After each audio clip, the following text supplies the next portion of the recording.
Bagaimana seorang muslim yang mengatakan muslim dan mukmin, tapi kerjanya hanya berpikir untuk diri sendiri, tidak menyebarkan assalam wal aman. Muslim itu asal katanya dari salam, damai. Mukmin akar katanya dari amina, mukmin, aman. Jadi di mana aja ada seorang muslim, pasti di situ suasananya damai. Di mana aja ada seorang muslim, suasananya juga aman. Tapi apakah itu dilakukan sebagai akhlak seorang muslim dan mukmin? Bangsa ini perlu bangkit seseorang itu menjembatani. Itu orang-orang yang paling dicintai. Itulah dakwah juga. Dakwah ini tidak mesti ceramah di masjid, tidak mesti harus jadi orator, hafal ayat dan hadis. Amal, coba action. Islam tidak mengajarkan kita teori, tidak ada. Kalau kita tidak mau melakukan, ya nggak apa-apa, nggak ada masalah. Allah akan ganti sama orang-orang yang siap untuk melaksanakannya.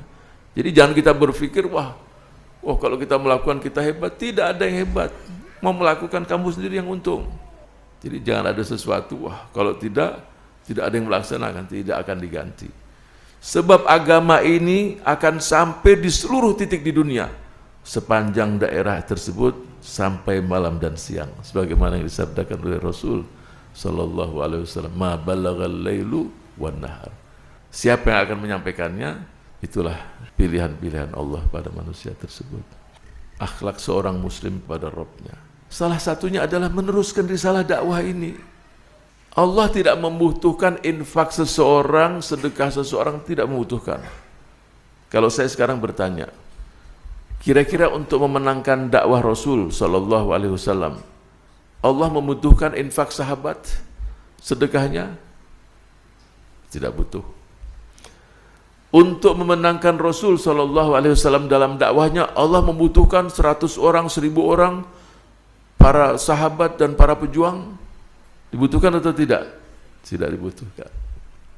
Tapi karena Rahman dan Rahimnya, karena cintanya Allah kepada hambanya, supaya hambanya ini mendapatkan pahala yang banyak, muncul perintah untuk sedekah, untuk infak, untuk jihad fisabilillah, berjuang di jalan Allah, gugur para syuhada, agar mereka untung semuanya, bahagia, yang nanti memberikan syafaat untuk 72 keluarganya para syuhada. Sehingga suatu saat ketika Rasul menginginkan anggaran dalam salah satu peperangan, dia perintahkan sahabat-sahabatnya untuk berinfak.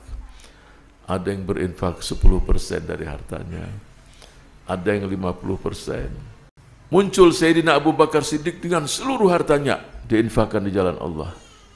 Wahai Rasul, inilah seluruh kekayaanku, aku serahkan fi sabilillah. Kamu tinggalkan untuk anak istrimu apa kalau kamu bahas ini semua? Aku tinggalkan untuk anak istriku Allah dan Rasulnya. Coba. Wa man ahsanu qawlan mimman da'a ilallah wa amila salihan wa qala innani minal muslimin. Yang paling ihsan ya berdakwah di jalan Allah. Cuma kita dapatkan sebagian masyarakat kita ini, insya Allah sebagian kecil, dan mudah-mudahan Allah berikan hidayah kepada mereka dan kita semuanya, memposisikan bukan da'i tapi qadhi, hakim yang mengadili masyarakat. Yang ini begini, yang ini begini. Nahnu du'atun laqullah. Kita ini diperintahkan untuk menjadi da'i, bukan qadhi dan hakim yang mengadili masyarakat. Kalau seseorang sudah merubah posisinya dari da'i ilallah menjadi hakim yang mengadili masyarakat, muncullah sekian banyak permasalahan. Yang diperintahkan oleh Allah, ud'u ila sabili rabbika bil hikmati wal mau'izatil hasanah. Ud'u, berdakwah. Enggak ada hukum. Hukum itu pengadilan dan untuk jabatan-jabatan tertentu. Semua kita tahu cerita Nabiullah Sulaiman dengan Hudhud. Bayangkan Hudhud yang tidak punya kewajiban berdakwah, dia memberikan informasi kepada Nabi Allah Sulaiman, dan yang kaitan dengan dakwah dan penting. Nabi Allah Sulaiman alaihi salam, prajuritnya dari manusia, dari jin, dari burung, dari bermacam-macam. Salah satu tidak kelihatan, dia cari. Aina Hudhud? Mungkin sudah 2, 3, 4 hari atau seminggu mungkin. Kita nggak tahu berapa hari itu. Bahkan dia akan kenakan sanksi kalau sampai dia itu menghilang tanpa ada satu alasan yang jelas. Muncullah Hudhud menceritakan bahwa di sana ada ratu yang menyembah matahari. Informasi penting untuk seorang nabi yang sangat agung, nabi besar, Nabi Allah Sulaiman alaihissalam. Antum tahu Nabi Allah Sulaiman di mana tinggalnya? Palestina. Ratu Balkis di mana tinggalnya? Yaman. Palestina Yaman itu berapa? Sekitar 1.500 sampai 2.000 kilo, mungkin 1.500 mil. Mungkin Nabi Allah Sulaiman saat itu dalam perjalanan, tapi yang kita pahami domisili tetapnya itu di Palestina. Hudhud memberitahu bahwa di sana ada satu ratu punya kerajaan besar, penyembah matahari. Informasi tadi diterima. Setelah itu apa yang dilakukan? Pulang pergi dari Yaman ke Palestina berarti berapa? 3.000 mil, hampir 4.000 kilo. Ini burung Hudhud. Saya yakin dalam perjalanan itu tawakalnya luar biasa tidak? Nggak ada supermarket. Bekal pun nggak, yakin juga nggak pakai bekal si Hudhud berangkat. Nyimpen sedikit lah, mungkin nasi uduk atau apa, nggak juga. Atau roti, udah tawakal. Mungkin kalau di wilayah Indonesia masih asyik. Hutan, mungkin ada pohon mangga, manggis, dia turun sebentar. Padang pasir coba, mau turun kemana? Kalau seekor burung Hudhud saja punya semangat semacam itu untuk mendatangkan informasi yang luar biasa untuk dakwah, bagaimana seorang muslim yang mengatakan muslim dan mukmin, tapi kerjanya hanya berpikir untuk diri sendiri, tidak menyebarkan assalam wal aman. Muslim itu asal katanya dari salam, damai. Mukmin akar katanya dari amina, mukmin, aman. Jadi di mana aja ada seorang muslim pasti di situ suasananya damai.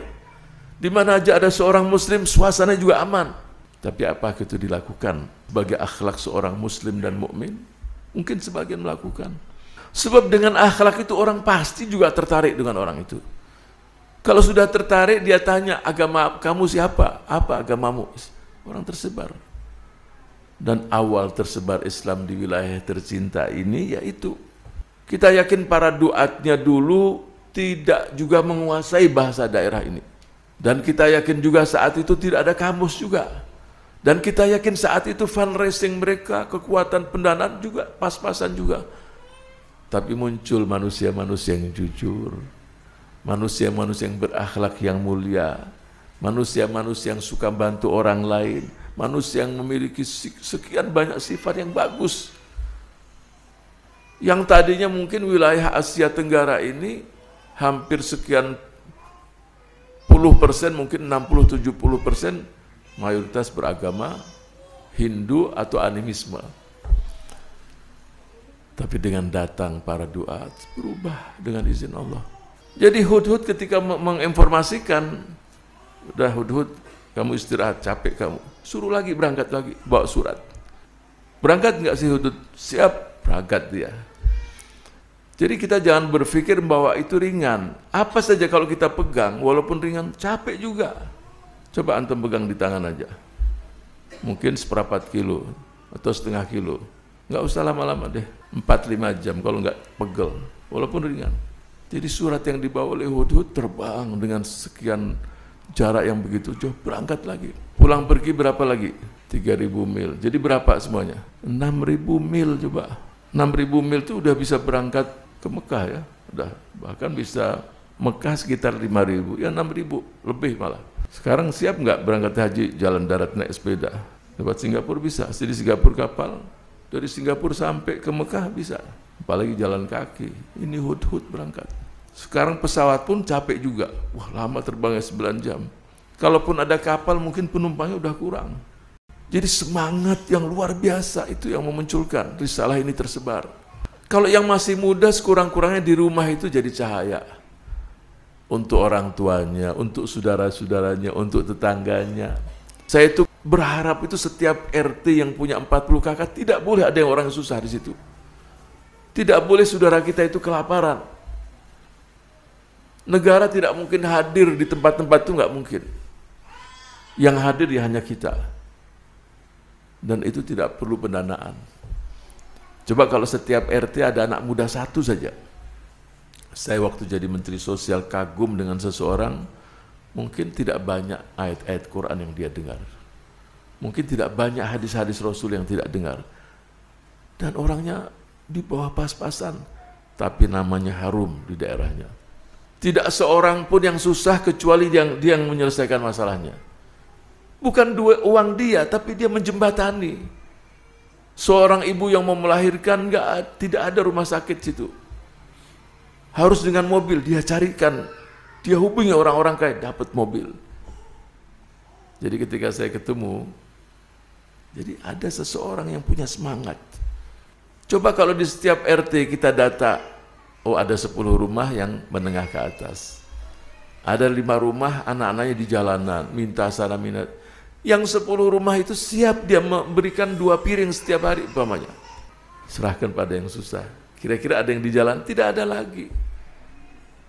Tanya lagi siapa dari keluarga-keluarga yang punya ilmu? Oh si Fulan, ngajari mereka-mereka. Bangsa ini perlu bangkit seseorang itu menjembatani. Itu orang-orang yang paling dicintai. Itulah dakwah juga. Dakwah ini tidak mesti ceramah di masjid. Tidak mesti harus jadi orator, hafal ayat dan hadis, amal. Coba. Action. Islam tidak mengajarkan kita teori, tidak ada. Rasul SAW kalau bertanya sama sahabat-sahabatnya, dia tanya, puasa enggak sunnah hari ini? Sudah bersedekah enggak hari ini? Sudah mengunjungi si fulan yang sakit atau tidak? Tidak pernah beliau menanyakan apa keutamaan puasa sunnah. Apa keutamaan bersedekah? Tidak ada. Bersedekah tidak ada. Apa pahala-pahala mengunjungi mereka yang sakit? Tidak ada pertanyaan semacam itu. Langsung to the point, siapa yang berbuat? Siapa yang melakukan ini?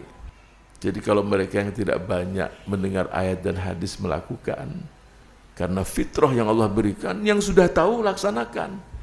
Menjembatani ini yang punya kelebihan, dan masyarakat kita senang kalau ada seseorang yang menjembatani. Oh saya mau setiap hari diambil, serahkan. Kalau sudah anak-anak di jalanan, kalau terjadi kemiskinan yang sangat menyedihkan di setiap titik, nah itu jadi masalah. Muncul masalah sosial, muncul masalah-masalah yang membuat kita prihatin. Jadi akhlak kepada Allah itu ya laksanakan. Teruskan risalah Rasul sallallahu alaihi wasallam. Kalau kita tidak mau melakukan, ya nggak apa-apa, nggak ada masalah. Allah akan ganti sama orang-orang yang siap untuk melaksanakannya. Jadi jangan kita berpikir, wah kalau kita melakukan kita hebat. Tidak ada yang hebat. Mau melakukan kamu sendiri yang untung. Jadi jangan ada sesuatu, wah kalau tidak ada yang melaksanakan, tidak akan diganti. Sebab agama ini akan sampai di seluruh titik di dunia sepanjang daerah tersebut sampai malam dan siang. Sebagaimana yang disabdakan oleh Rasul sallallahu alaihi wasallam, ma balagal lailu wan nahar. Sepanjang daerah tersebut sampai matahari, sampai terjadi di daerah itu siang dan malam, agama yang dibawa oleh baginda Rasul sallallahu alaihi wasallam akan sampai ke situ. Siapa yang akan menyampaikannya? Itulah pilihan-pilihan Allah pada manusia tersebut. Jangan seseorang berpikir saya ini infaknya banyak, saya ini sedekahnya banyak, saya ini puasanya banyak, saya ini tahajudnya banyak. Udahlah. Kalau tahajud banyak, puasa banyak, kalau tidak punya akhlak, seperti yang disabdakan oleh Rasul sallallahu alaihi wasallam, ada seseorang sawamah qawamah, malam tahajud siang puasa, tapi akhlaknya buruk, dia di neraka.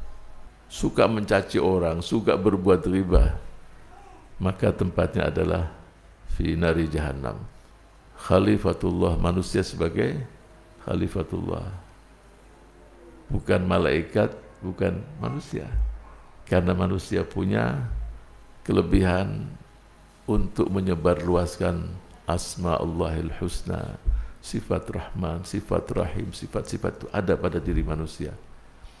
Lakukanlah itu dan kita akan melakukannya, maka akan muncul sekian banyak keberkahan, sekian banyak keajaiban, sekian banyak hal-hal yang membuat agama ini semakin terus tersebar dan sampai kepada mereka-mereka yang belum beriman atau mereka-mereka yang tidak berakhlak. Sampaikan itu semua. Hidup ini adalah berbagi. Hidup ini adalah perhatian. Jangan berpikir akan mendapatkan kebahagiaan untuk diri sendiri. Mustahil dan tidak mungkin akan didapat. Berbagilah dengan apa yang kita miliki, kita akan mendapatkannya. Berbagilah dengan kebahagiaan yang kita rasakan, kita akan mendapatkan kebahagiaan. Berbagilah dengan ilmu yang kita miliki, kita akan mendapatkan ilmu. Berbagilah dengan tenaga yang kita miliki, kelebihan, bagi, kita akan mendapatkan kekuatan. Berbagilah dengan senyum yang kita miliki, berikan sama orang lain, kita akan tersenyum.